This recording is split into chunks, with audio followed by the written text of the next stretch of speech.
Bismillahirrahmanirrahim. Assalamu alaikum. My name is Mohammad Uzair Asif and today I will be presenting my project on the statistical analysis of our class GPA.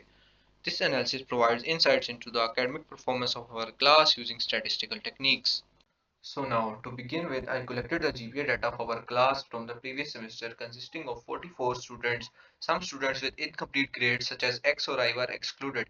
The data was organized into a frequency distribution table to highlight how GPAs are distributed across the class. So the frequency distribution table shows us that most of the students lie in the range 2.82 to 3.34. Moving to the central tendency measures, the arithmetic mean GPA is 2.83 showing moderate overall performance. The geometric mean is 2.78 and harmonic mean is 2.74. The median GPA is 2.87 which is higher than the mean indicating that most students perform above average.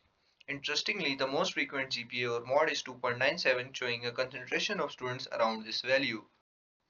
Next, let's discuss the variability in GPA distribution.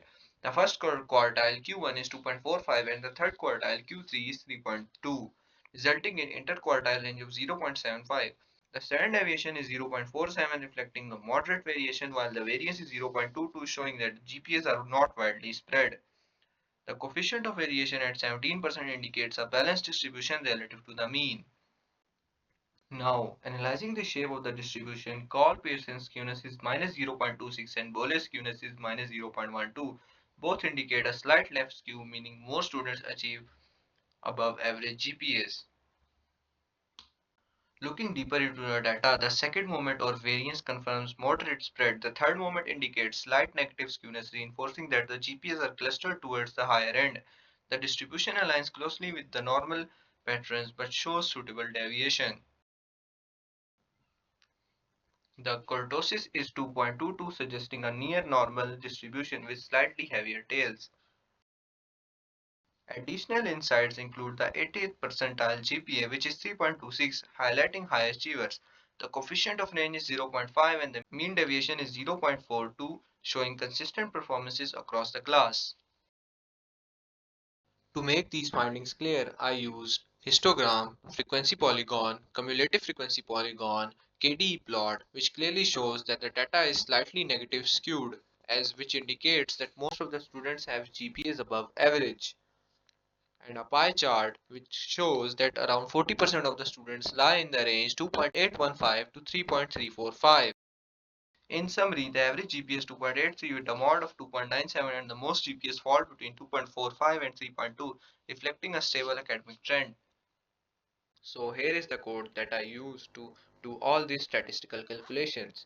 I used multiple libraries like Math, Plotly, Matplotlib, Pandas, NumPy, Seaborn, etc. First I created a probability statistic class in which I defined all the functions which were required for the task. So after creating the class, I used it to do all the statistical calculations as you can see in the results. And for visual representation, I used this code and extracted these charts as you can see. In conclusion, the analysis reveals that our class has a strong average GPA with a moderate variability.